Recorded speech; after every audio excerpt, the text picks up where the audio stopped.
Hello guys, welcome back to our channel. If your headphones connect to Windows 11 but the microphone does not work, voice chat sounds unavailable, or your device stays stuck in regular audio mode instead of headset mode, it can definitely become disturbing. Sometimes the sound works perfectly while the mic refuses to respond, while other times Windows 11 simply selects the wrong audio option automatically. Since headset mode usually allows both sound and microphone access together, changing the correct setting can help everything start working the way you expect.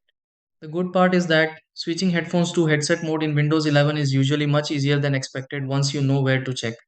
In this video, let's go through several easy steps to change headphones to headset mode in Windows 11. Try these. Step 1. Connect the headphones to the Windows 11 computer before adjusting audio settings. Step 2. Open sound settings on the Windows 11 computer and locate connected headphones. Step 3. Select the headphones inside audio devices on the Windows 11 computer.